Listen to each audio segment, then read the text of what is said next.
275वीं गाथा के ऊपर अपनी चर्चा चल रही है। 275वीं गाथा में आचार्य देव कह रहे, यह जो अभवी जीव है, यह भोग के निमित्त रूप धर्म को चाहता हुआ, करता हुआ, मानता हुआ, यह प्रतीति जो करता है वह अभूतार्थ की धर्म की करता है। यह जो श्रद्धा करता है, यह जो स्पर्श करता है, वह अभूतार्थ धर्म की करता है। और भूतार्थ धर्म की श्रद्धा प्रतीति कौन करता है? जो कर्म क्षय के निमित्त रूप धर्म को करता है। एक भोग के निमित्त रूप वाला धर्म और एक कर्म क्षय के निमित्त रूप वाला धर्म। भोग के निमित्त रूप वाला धर्म मुख्यतः से शुभ भाव वाला, पुण्य भाव वाला है, जो संसार में ही रुकाने वाला है, संसार से बाहर निकालने में समर्थ नहीं है। और कर्म क्षय का निमित्त रूप वाला धर्म, कर्म क्षय का निमित्त रूप वाला धर्म कहाँ है? तो जहाँ ज्ञान मात्र है, जहाँ सत्यार्थ धर्म की सदा उपस्थिति होती है, जहाँ ध्रुव स्वभाव है, जहाँ ज्ञायक स्वभाव है।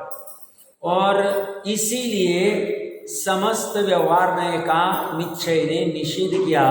ऐसा सारांश रूप में अमृतचंद्र आचार्य देव ने टीका में कहा है, पेज नंबर 504 के ऊपर।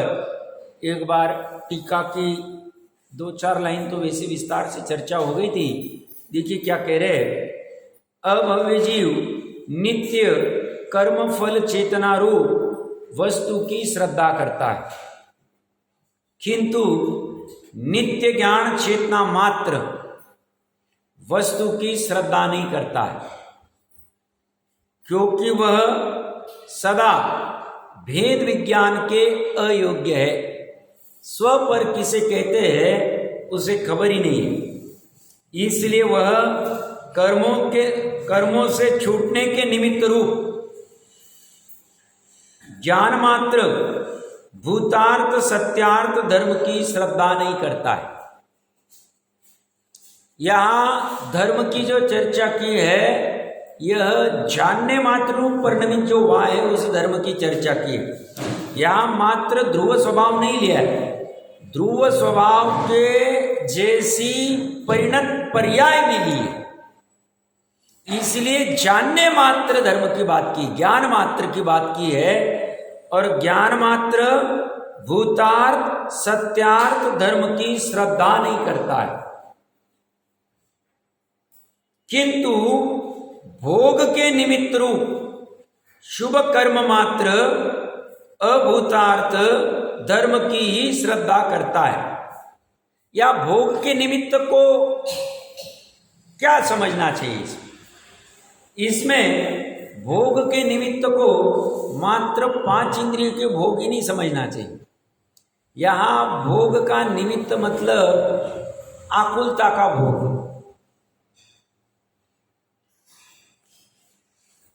आकुलता को जो भोगता है ऐसा वाला अभूतार्थ धर्म वो करता है। अभूतार्थ धर्म कैसा? पुण्य भाव वाला ही, बट पुण्य भाव के उदय में अज्ञान अवस्था में यह जीव भले ही आकुलता को कम भोगता है, जिसे हम सुख कहते हैं, बट भोगता तो है ही, आकुलता को ही भोगता है। निराकुलता को भोग नहीं पाएगा, क्योंकि निराकुलता को भोगने का कारण ज्ञान मात्र है। निराकुलता को भोगने का कारण सत्यार्थ धर्म है। कर्म क्षय का निमित्त रूप वाला धर्म है जो इसे खबर नहीं है, और इसकी तो योग्यता भी नहीं है, इसे पता भी नहीं चलेगा। तो यहां पे भोग का अर्थ क्या लेना? आकुलता का कम भोगना, बट इसका अर्थ ये नहीं लेना आकुलता का अनंत काल तक कम भोगना होगा। अभी उसने जो शुभ कर्म किए हैं, जो भी चारित्र आदि का पालन किया है मंद कषाय के निमित्त से, 5 महाव्रत समिति आदि, या जो भी कुछ कार्य किया होगा, उसका फल मान लो 9 ग्रह वाला मिल गया, 31 सागरोपम, उत्कृष्ट, कम भी हो सकता है, वो 31 सागरोपम में सामान्यतः से बाहर के देखने के बाद स्थूल जीव को क्या लगेगा कि देखो कितने सुखी है, इनको कोई चिंता नहीं, इनको ना दुकान पे जाना पड़ता है, धन कमाना पड़ता है, ना बच्चों की पढ़ाई है, वो कुछ भी टेंशन नहीं, शादी ब्याह आना जाना ये कुछ भी नहीं, कितनी सुखी है, क्योंकि वहाँ तो कोई देवी आदि का भी प्रकरण नहीं होता है नवग्रह वेग में, 16 स्वर्ग तक की वो चक्कर है। तो सामान्य जीव को लगेगा कितनी सुखी है। बट देवगति के दुखों का वर्णन बहुत से शास्त्रों में, तत्वार सूत्र जी में भी है और अन्य शास्त्रों में भी देख लेना चाहिए, मोक्ष मार्ग प्रकाशक आदि। तो वहां अज्ञान जहां जहां है वहां दुख पड़ा हुआ है। इसीलिए अपने को जैसे सामान्यतः से ऐसा लगता है कि भाई इंडिया का रिचेस्ट आदमी है, एशिया का रिचेस्ट आदमी है, वर्ल्ड का रिचेस्ट आदमी है और ये बहुत सुखी होगा, ये स्थूल बुद्धि को लगता है। बट जैसे आप अगर उसके नजदीक रहने का कभी प्रसंग बनेगा या उनके आप नजदीकी से देखोगे तो आपको ख्याल में आएगा वो भी दुखी, वो सुखी नहीं करा पाता, उनको निरंतर आकुलता रहती है मेरा इंडिया का नंबर 1 अगर नीचे गिर गया तो क्या होगा, उसके लिए क्या करना चाहिए, उसके लिए वो प्रेशर देंगे उनकी नीचे वाली लॉबी को, वो प्रेशर देंगे नीचे वाले को, वो प्रेशर देंगे, टारगेट्स निरंतर वो बना ही रहता है माइंड में भय, जिसे वो अभिप्राय में नीचे चलता ही रहता है। बाहर में वो हंसते हुए दिखेगा, अच्छे अच्छे पकवान खाते हुए दिखेगा, बड़े बड़े एरोप्लेन आदि में, चार्टर प्लेन में, बड़े बड़े घरों में इतने नौकर चौकर ताम धाम सिक्योरिटी सब दिखेगा। बट अंदर से जब नजदीक जाके देखेंगे तो वह सुख नहीं, कारण कि वहां वो सत्यार्थ धर्म नहीं प्रकट हुआ है, कारण कि वहां ज्ञान मात्र पना नहीं, तमाशगीर पना नहीं, और उसके अभाव में वो दुखी है। और जब कभी उन्हें अवसर मिलता है खुल के बात करने का कहीं पे भी, तो कहते हैं लोगों को ऐसा लगता है हमें, बट हमें भी कहीं ना कहीं कमी लगती है। तो ये वैभव भी उन्हें सुखी नहीं करा पाता। प्रकरण हम क्या कर रहे हैं, इन प्रत्यक्ष प्रमाण को देख के उस देवगति का, क्योंकि हमें लग रहा है भोग का निधान मतलब भोग के निमित्त रूप मतलब मात्र सुखी मिलेगा, इसी चर्चा नहीं, उन्होंने सिर्फ भोग लिख दिया, उन्होंने सुख नहीं लिखा। ना कुंद कुंद देव ने सुख लिखा, ना अमृतचंद्र देव ने सुख लिखा, भोग लिखा।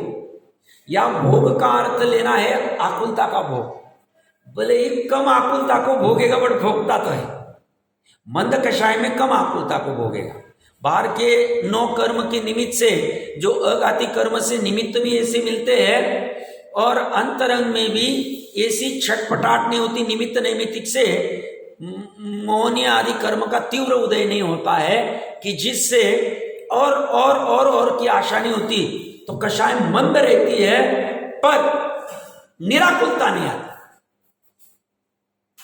मेरा पर्पज क्या है, अच्छा यहां पे तो चलो मुनिपना आदि करके आगे 31 सागरोपम का मिल गया, बट साथ में यहां मिथ्यात्व के साथ जो पुण्य भाव चल रहे हैं, मंद कषाय चल रही है, उसका भी उदय चलता रहे, क्योंकि उदय मात्र पुण्य का या भोग का ही नहीं, साथ साथ में मिथ्यात्वादि का भी उदय है, और उससे ये नया नया चक्र चलता रहता है और नए कर्मबंध, उसके उदय में नए कर्मबंध, उदय बंध, उदय बंध, उदय बंध, भाव कर्म द्रव्य कर्म, भाव कर्म द्रव्य कर्म निरंतर चलता है और ये निरंतर भोग की बात चलती।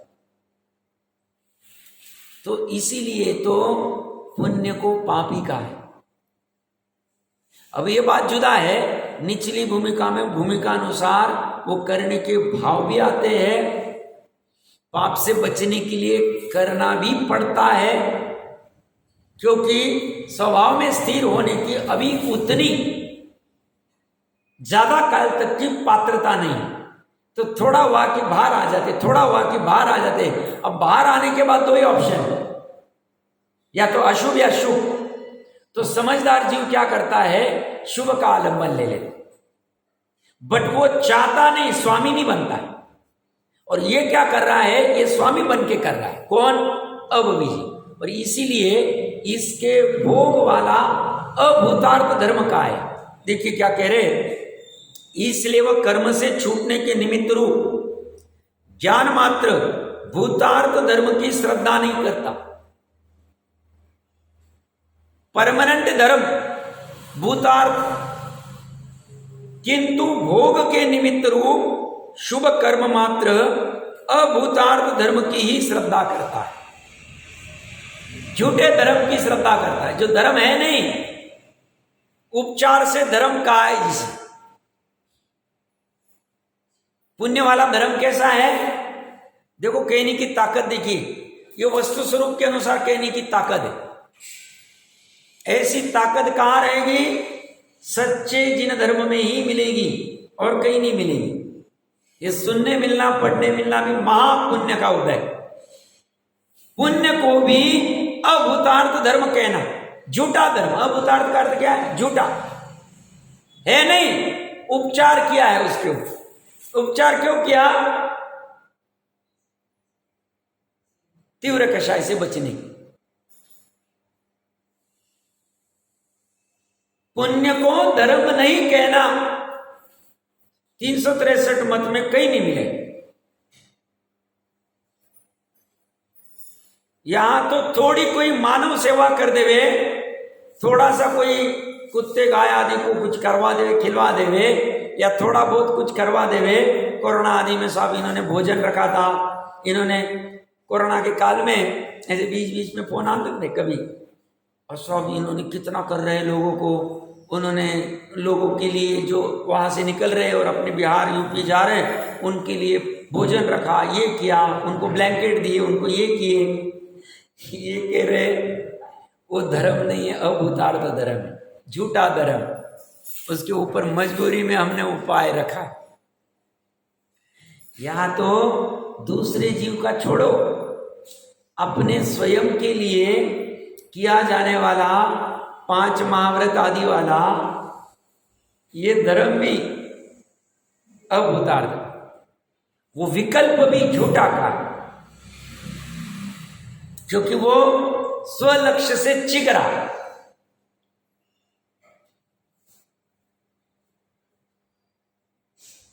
तो बहुत से जीवों को प्रश्न हो सकता है, तो फिर जो हम दान व्रत शील तप आदि करते हैं उसमें फिर मजा नहीं आए, उसमें आना ही नहीं चाहिए, मजा ही नहीं आना चाहिए।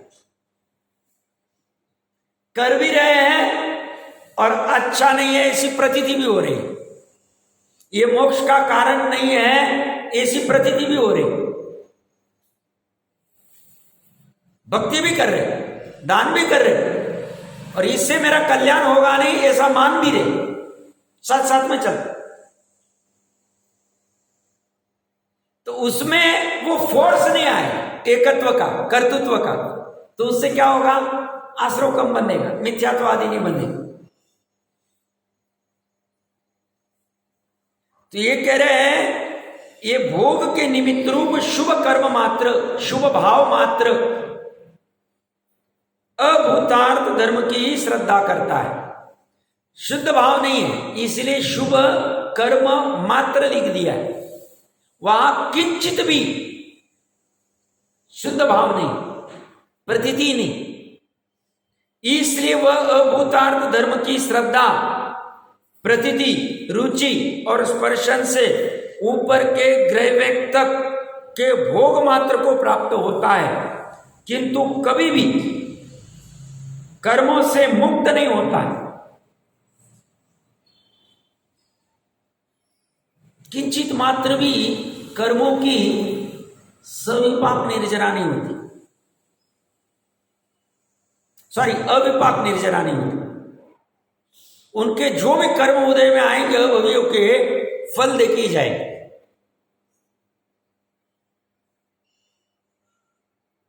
भोगने ही पड़ेंगे उनको, और ये कर्मों से इसलिए मुक्त नहीं होता है, इसलिए उसे भूतार्थ धर्म के श्रद्धान का अभाव होने से यथार्थ श्रद्धान भी नहीं है, सच्चा श्रद्धान भी नहीं। ऐसा होने से निश्चय नय के द्वारा व्यवहार नय का निषेध योग्य ही है। निश्चय नय के द्वारा, निश्चय नय की विषय वस्तु के द्वारा। निश्चय नय की विषय वस्तु व्यवहार नय का निषेध नहीं करती। व्यवहार नय का निषेध कौन करता है? पर्याय बोध। निश्चय नय की विषय वस्तु त्रिकाली शुद्ध आत्मा है, ये किसी का निषेध नहीं करती, एकदम स्टैटिक अपरिणामी, वो अपने स्वभाव से छूती नहीं होती, हिलती नहीं, कुछ भी हो जाए, 3 लोग ऊपर से नीचे हो जाए, गवर्नमेंट बदल जाए, आपातकाल आ जाए, भूकंप आ जाए या बाढ़ आ जाए, दुष्काल आ जावे, 12 साल का सब दुष्काल आ गया और इसकी वजह से जैन धर्म में इतने भेद प्रभेद बन गए, कुछ भी हो जाए, भेद प्रभेद करने वाले के त्रिकाली में भी फर्क नहीं पड़ता है और भेद प्रभेद न करने वाले त्रिकाली में भी फर्क नहीं पड़ता, दोनों का दोनों वैसा का वैसा बना दे। एक किंचित मात्र भी फर्क नहीं पड़ता, न्यून मात्र भी फर्क पड़ता है, अंश मात्र भी फर्क नहीं पड़ता, एक इधर से उधर हिलता नहीं। पर्याय हिल रही, 12 साल का जैसे ही पता चला तो भद्रभाव स्वामी आदि की पर्याय 12 उतने कितने 12,000 मुनिराज जो भी असंख्या होगी, तुरंत पर्याय चलिए साउथ की तरफ। वो हिल सकती संचलन वाली पर्याय, स्वभाव हिलानी, स्वभाव डटा रहा, वो कहीं भी रहा डटा ही रहा, निगोद में भी रहा, 66,336 भोग भी किए तो भी डटा रहा, एक ही शरीर में अनंत जीव रहे तो भी डटा रहा। वो निषेध किसी का नहीं करता। ये तो पर्याय को सूझ आती है, उसको विवेक आता है, उसको लगता है अरे मैं अनादिकाल से अपना ही बुरा कर रही थी,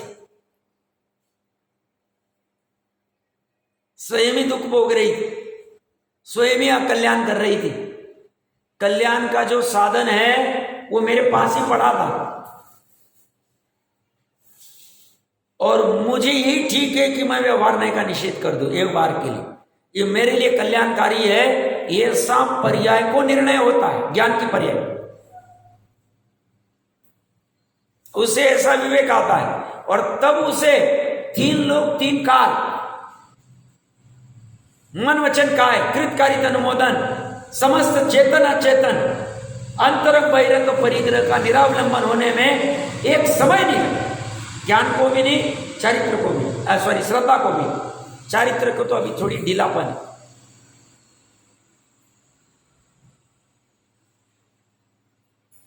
उसे कभी ऐसा नहीं लगता है इतनी मेहनत से इतना खड़ा किया है। भरत चक्रवर्ती जी को जब उन्होंने दीक्षा ली तो एक समय के लिए भी ऐसा विकल्प नहीं आया, 60,000 वर्ष तक मैंने इतना ये सब जमा किया है, अब कैसे ये छोड़ू, ऐसा कभी विकल्प नहीं, कभी विकल्प नहीं। श्रद्धा से तो पहले ही छूटा हुआ और अब सभी के सामने छूट गया। व्यवहार में का निषेध किसे कठिन नहीं है? ज्ञान की पर्याय। और व्यवहार में का निषेध किसे कठिन है? अज्ञान की पर्याय। अज्ञान की पर्याय उत्पन्न होगी तो कहेगी नहीं नहीं इसको मुझे छोड़ना नहीं, ये मेरा है, ये छूट जाए। और ज्ञान की पर्याय कहती है वस्तु स्वरूप के अनुसार जैसा है वैसा मैं ले लूं। तो प्रकरण चल रहा था, निषेध किसने किया? पर्याय ने किया। द्रव्य ने और गुण ने किसी का निषेध नहीं किया, वो किसी से उलझते ही नहीं। जो कुछ करना है संसार में खड़ा करना है, पर्याय को खड़ा करना है, पर्याय ने खड़ा किया है। और मुक्त भी होना है तो पर्याय को ही होना है।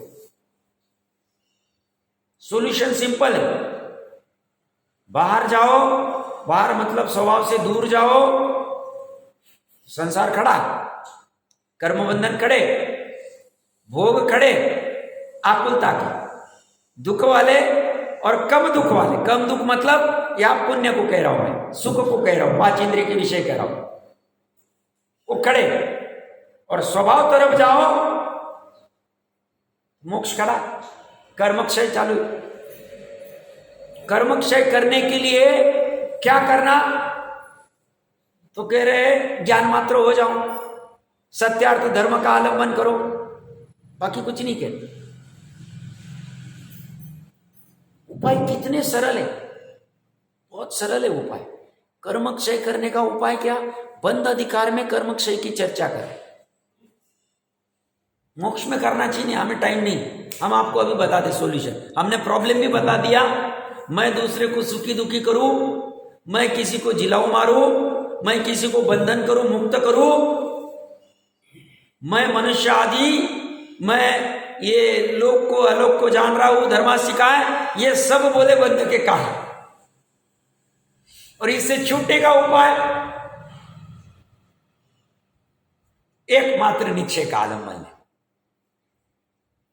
उपाय भी बता रहे, प्रॉब्लम भी खड़ा नहीं कर रहे, उपाय भी सरल और प्रॉब्लम भी ज्यादा कठिन नहीं। प्रॉब्लम कहां है? अपने परिणामों में। बंध का प्रॉब्लम कहां है? दूसरा नहीं, सब कर्म उदय होते हैं इसलिए मुझे ऐसे भाव आ जाते हैं, साहब उसने मुझे गाली दी इसलिए मुझे ऐसा भाव आया, उसे दुखी करने का भाव आया, साहब उसने मेरा अच्छा किया इसलिए मुझे उसका अच्छा करने का, सुखी करने का भाव आया। तो कह रहे प्रॉब्लम बाहर नहीं, प्रॉब्लम तुम्हारे अध्यवसान में, तुम्हारे पर्याय। अध्यवसान के 8 अर्थ देख लेना चाहिए फिर से। तुम्हारी बुद्धि में, तुम्हारे विज्ञान में, तुम्हारे परिणामों में, तुम्हारे भावों में, तुम्हारे चित्त में, वहां से सब पड़े हो, बाहर कहीं नहीं। कारण उपादान में पड़ा हुआ है और उपादान इसको अच्छे से समझे और ये पर्याय को सही करने का उपाय क्या है। वैसे तो निश्चय से जाएंगे तो खचित किलित की बात चलेगी, बट जब पुरुषार्थ की बात आएगी कि जब होगा मैं पुरुषार्थ चालू करता हूं, तो उसके लिए क्या क्या करना चाहिए वो सब आ जाए। स्वाध्याय, भावना, तत्व चिंतन आदि, बस ये 2-3 चीजें करें, काम होता जाए। और भूमिका अनुसार अपने न्याय नीति आदि का जो भी सदाचार का जीवन है वो करते जाए, तो कषाय करती जाए, काम होता जाए। और ये करने के भाव आ रहे, इसका मतलब उसकी होनार भी अच्छी है, निमित्त भी मिल गया है और काल भी आ जाए। और ये भाव नहीं हो रहे तो मतलब गड़बड़। तो कर्मक्षय का उपाय क्या? सत्यार्थ धर्म। सत्यार्थ धर्म कहां है साहब? कई दीवारों में है, कई मूर्तियों में है, कई शास्त्र में है। और तो कह रहे 11 अंग के शास्त्र में भी मिला नहीं उसको। ये तो निमित्त मात्र है, होता तो यही प्रकट है अंदर ही। ये तो मजबूरी में ऐसा करना पड़ रहा है, पूरे आत्म प्रदेशों में प्रकट होगा। पर कभी निमित्त की अपेक्षा से कथन कहा जाता, कहीं उपादान के। ये शास्त्र में मुख्यता से उपादान से बात चलती और होना भी ऐसा ही चाहिए, क्योंकि निमित्त का कब तक अवलंबन लेंगे, कब तक सहारा लेंगे, कब तक छिपते रहेंगे निमित्त के बीच में, आड़े में, सब उसकी वजह से हुआ, उसकी वजह से हुआ। इसने क्या किया? तो आचार्य देव क्या कह रहे हैं टीका के अंत में? इसीलिए निश्चय नय के द्वारा व्यवहार नय का निषेध हुआ है। निश्चय नय की वस्तु के द्वारा, वो वस्तु ऐसी गंभीर है कि अभी सम्यकत्व सन्मुख मिथ्या दृष्टि, अभी सम्यक दर्शन हुआ नहीं, पर आगम का सेवन, युक्ति का आलंबन, परापर गुरु के उपदेश से विकल्प में उसको निर्णय हो गया, हाँ ऐसी वस्तु है, अभी प्रतीति नहीं हुई। और उसके बलबूते पे उसने निर्णय कर लिया, यही एकमात्र निश्चय नहीं की वस्तु ही आलंबन करने योग्य है, सत्यार्थ है, सत्यार्थ धर्म है, ज्ञान मात्र है और कर्मक्षय का एकमात्र कारण, एकमात्र नित्य ज्ञान चेतना मात्र, यही वस्तु। और ऐसा निर्णय उसको विकल्प में हुआ और बस अंदर अंदर जाता रहता है और सब पता ही नहीं चला, 5 लद्दियां हो गई। अब सम्यक दर्शन हो गया, अनादिकाल की जो ग्रंथि थी उसका भेदन हो गया। अब उसको कहा जाएगा बनारसी दास जी की भाषा में कि अभी गर्भित शुद्धता से बाहर आके प्रकट शुद्धता हो गई। अब कहा जाए और अब इस संसार में कोई रुकाने में समर्थ नहीं। स्वयं ही उपादान से और अर्धपुद्गल तक रुके तो रुके, वापस कमजोरी चारित्र की या वापस मिथ्यात्व में गिर जाए तो गिर जाए।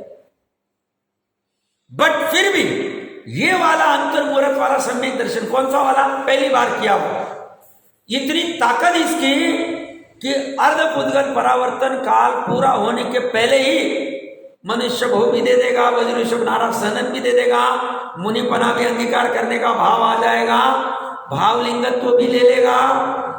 सम्यक दर्शन से अगर गिरा हुआ है तो सम्यक दर्शन पूर्वक भावलिंगत्व लेके श्रेणी भी चढ़ जाएगा और खड़े हो गए। अरे बाप रे, 13वां गुण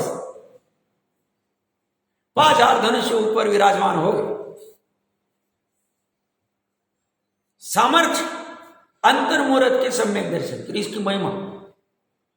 इसलिए जहां कहां प्रारंभ करेंगे अपने शास्त्रों में पहले सम्यक दर्शन को स्थापित करें। उसके बिना शरणानियों के शास्त्र बोलते तुम्हारा कुछ काम का नहीं। चर्चा चल रही थी, 41 श्लोक लगा दिए, 105 में से 41 श्लोक, मतलब लगभग आप समझिए 27-28% पूरा जोर सम्यक दर्शन पे लगा दिया। उसके बिना काम ही नहीं होगा, काम ही नहीं होगा।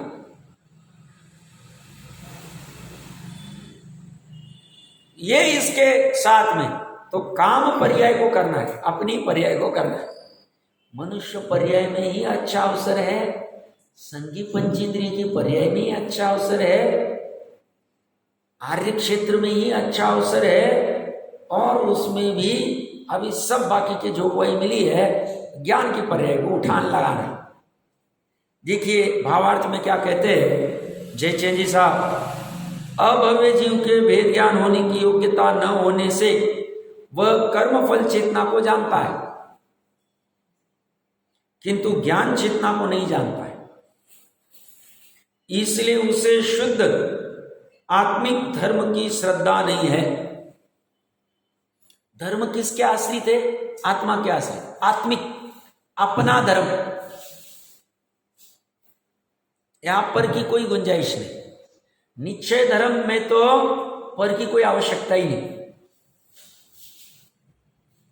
जब महावीर भगवान के शेर के वो में सम्यक दर्शन हुआ था तो मुनिराज उस महावीर भगवान का जो शेर का जीव था उसके आत्मा में घुसे नहीं, वो उनके घुसे नहीं। उनका उपदेश इन्होंने ग्रहण नहीं किया। इनके ज्ञान की ऐसी योग्यता हुई और जो झलका उसी में काम हो गए। उपदेश अगर उनका झलक सकता था तो आदिनाथ भगवान का क्यों नहीं झलका? वो भी तो उपदेश ही था। इसलिए स्वामी जी ने 274 गाथा के 11 अंग की इसमें चर्चा में लिखा है, परमात्मा प्रकाश जी का आधार देके, कि ये जो दिव्य ध्वनि है तीर्थंकरों की, ये भी श्रुत ज्ञान है, केवल ज्ञान नहीं।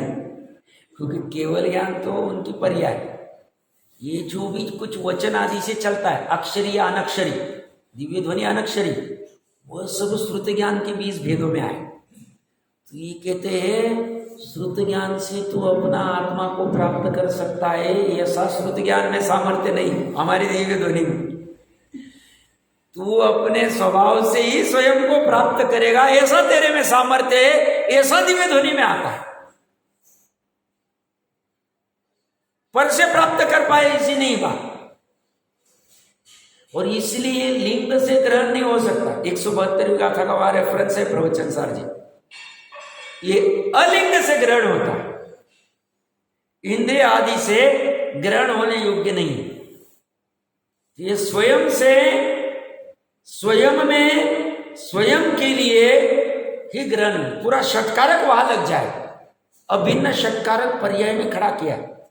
सही मायने में पर्याय में ही होता है। कर्ता कर्म करण संप्रदान अपादान अधिकरण पर्याय में ही है। आधार मानते, द्रव्य से बाहर नहीं हो रही, द्रव्य में ही हो रही, मानते। हम ऐसा नहीं कि हवा में पर्याय को खड़ा कर दिया, उसका अलग अस्तित्व है नहीं, द्रव्य ही उसका अस्तित्व है, आधार है। पर द्रव्य से पर्याय उत्पन्न हुई अभी बात न थी, ऐसी बात नहीं। पर्याय अपने स्वयं से उत्पन्न, और ये एक बार दिमाग में बैठ जाए, हमारी क्यों नहीं हो सकती, हम भी कर सकते। कौन सी पर्याय? कर्म क्षय करने वाली पर्याय की चर्चा चल रही, सत्यार्थ धर्म की बात चल रही है, ज्ञान मात्र पर्याय की बात चल रही। जहां पर्याय में मात्र जानना है, जहां श्रद्धा की पर्याय में स्व में अहम करना है, प्रतीति करना है, स्पर्श करना है, स्व का स्पर्श कर रही।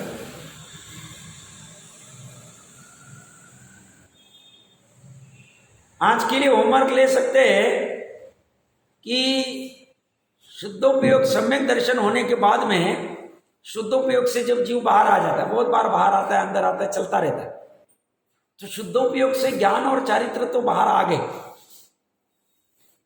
और श्रद्धा तो बनी रहती जब तक सम्यक दर्शन। 66 सागरोपम तक रह सकता है, शाइक की तो अनंत काल तक रख सकती है। तो शाइक वाले की शाइक की लेती, इसमें क्या चलमल आगाड़ दोष है तो थोड़ा सा डाउन कर देते इसको, फिर भी सम्यक श्रद्धा ही है वो, तो ऐसा नहीं है तो केवल यानी नहीं किया है तो उसमें तो कोई चर्चा ही नहीं। तो ये शाइक श्रद्धा वाला सब कर रहा है बाहर, मतलब चारित्र और ज्ञान बाहर ही। मतलब भरत जी मान लो 6 महीने में शुद्ध उपयोग करते हो, उत्कृष्ट काल पकड़ रहे, उसके पहले भी करते होंगे, बाधा नहीं, हम 6 माह का काल पकड़ लेते, चौथे गुणस्थान में जब थे, तो उस समय में भी 6 महीने तक शुद्ध उपयोग हुआ ही नहीं। मान लो 6 महीने तक श्रद्धा एक समय के लिए भी बाहर नहीं आई, प्रतीति उसने पर द्रव्य में अहम करने रूप एक समय के लिए भी की नहीं, एक समय के लिए नहीं। स्पर्श कैसा कर रही हो, मतलब कैसी परिणति चल रही, बाहर में भोजन की पर्याय चल रही, बाहर में निद्रा की पर्याय चल रही, बाहर में वन क्रीड़ा की पर्याय चल रही, बाहर में युद्ध की पर्याय चल रही, बाहर में राज्यसभा का संचालन चल रहा है। यह सब कुछ होते हुए भी चारित्र एक समय के लिए, श्रद्धा की पर्याय एक समय के लिए भी स्व आत्मा से, सत्यार्थ धर्म से, ज्ञान मात्र से, नित्य ज्ञान चेतना मात्र से प्रतीति को हटाती नहीं, एक समय के लिए। 6 माह में कितने समय? असंख्य समय, 1 सेकंड में असंख्य समय। और ये कह रहे हैं ऐसी गजब अवस्था हो, शायद श्रद्धा की हमने उदाहरण जानबूझ के लिए, गजब का हम कल्पना करना चाहिए, होमवर्क में सोचना चाहिए कि कैसा होता होगा। ये सब खोज वाला है, मैं आपको ये दे रहा हूं, ये बिंदु, ऐसी खोजी बुद्धि ही आवश्यक है, तत्व विचार जिसको कहते हैं। निर्णय कहां से होगा? ये तो सामान्य वाला, रूटीन वाला धर्म तो ठीक है, करते रहेंगे, ये तो अपनी जगह है, भूमिका अनुसार चलता रहे, हम उसके कोई विरोधी नहीं, बट उसमें ही उलझ गए और तत्व विचार खोखला है तो गड़बड़ है, फिर हम वहां डट के खड़े रह जाएंगे, नहीं ये गड़बड़ हो रही।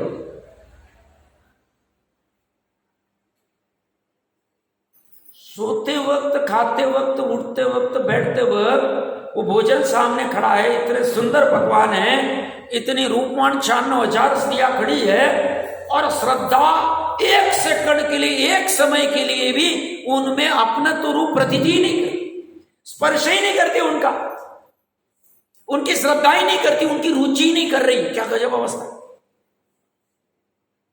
समझ में आ रहा है क्या कह रहा हूं मैं?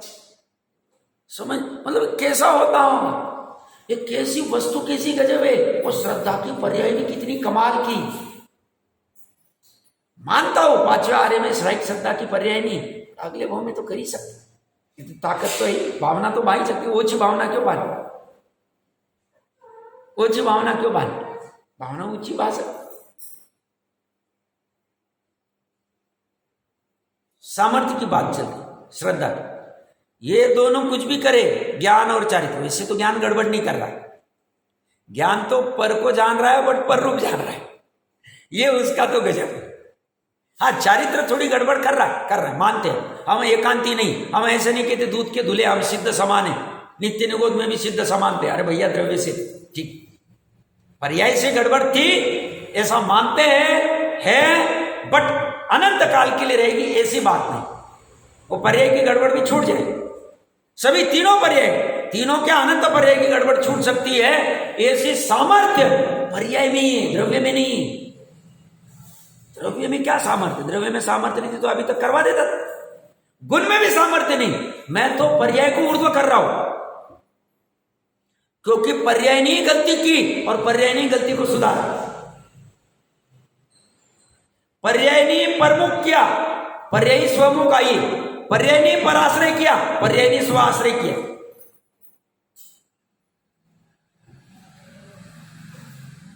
द्रव्य ने क्या किया, परमुख कर रहे थे भी द्रव्य कुछ नहीं कह रहा था, स्वमुख कर रहे थे भी कुछ नहीं कह रहा।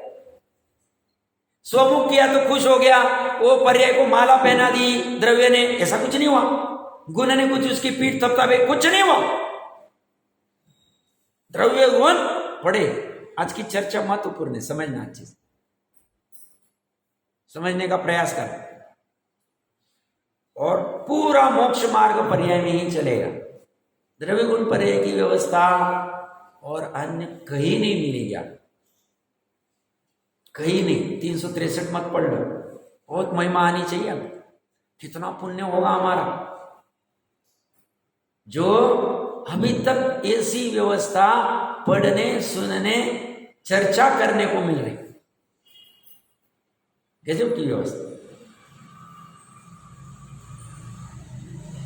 प्रकरण क्या चल रहा है, पर्याय ने ही भूल की, पर्याय ही भूल सुधारे।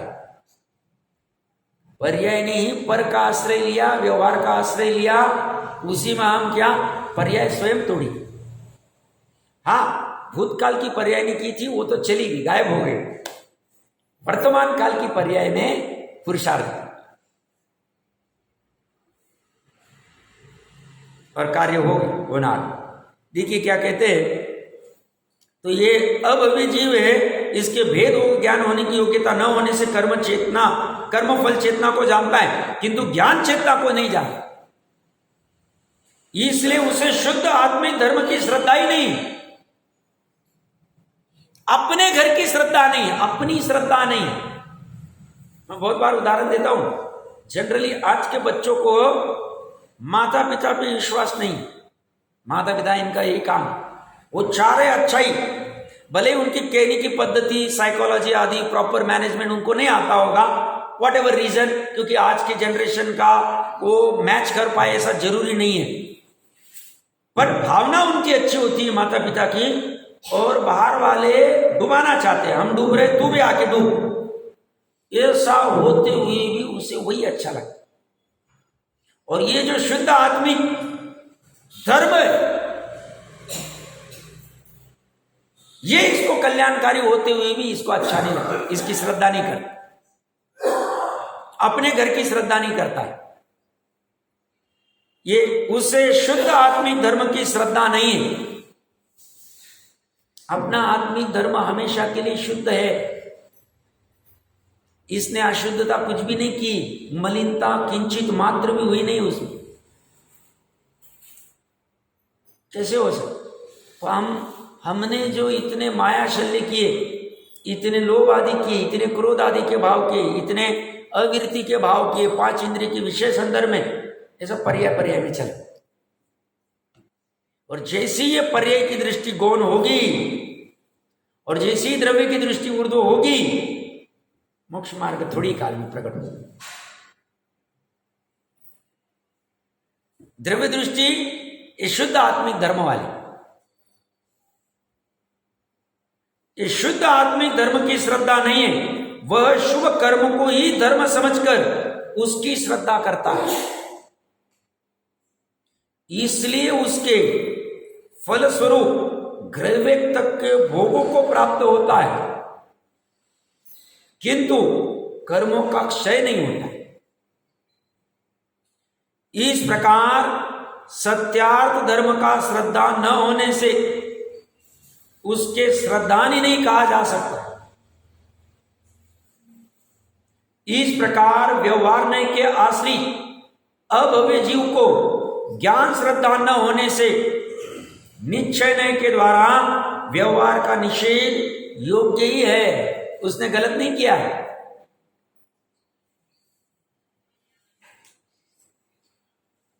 उसने झूठे धर्म से छुड़ाया और सच्चे धर्म में खड़ा किया, बस इतनी बात। बहुत बार सुनाई होगा, अंतर्मुहूर्त में सम्यक दृष्टि जितनी निर्जरा करता है कर्मों की, उतना अज्ञानी मिथ्या दृष्टि अनंत भावों में भी, कोटि करोड़ों भावों में भी नहीं करता। ऐसा क्या रहता हो? परिणामों का फर्क है। दोनों में फर्क क्या पड़ गया? सम्यक दृष्टि हो सकता है बाहर में उतनी शुभ धर्म वाली क्रिया न भी करता दिखे, सामान्य गृहस्थ है चौथे गुणस्थान वाला, और ये वाला भाई साहब करोड़ों भाव में ऊंचा द्रव्यलिंगत्वादि जो भी कर रहे हैं, ये करते हुए भी बस इसे सत्यार्थ धर्म का आश्रय नहीं और इसे सत्यार्थ धर्म का आश्रय। सत्यार्थ धर्म का आश्रय करना कितना महत्वपूर्ण है, जो करोड़ों भाव में नहीं कर पाए वो अंतर्मुहूर्त में कर दे।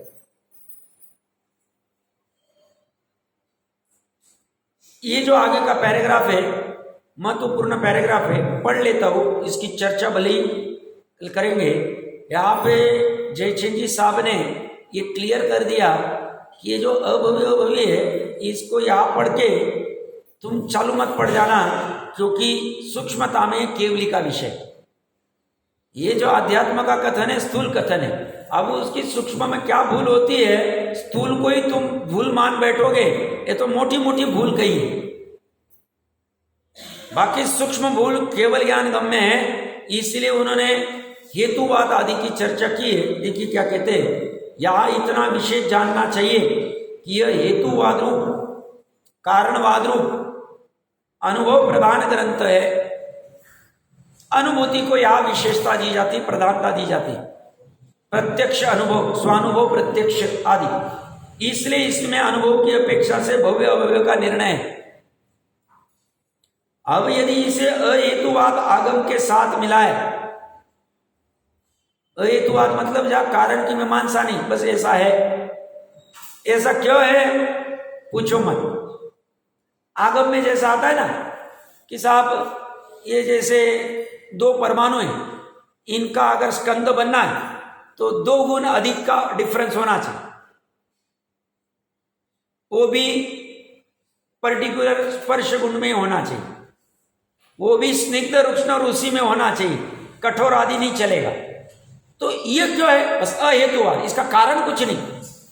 नमक क्यों खा रहा है हेतु मत पूछो, शक्कर क्यों मीठी है हेतु मत पूछो, ऐसा है।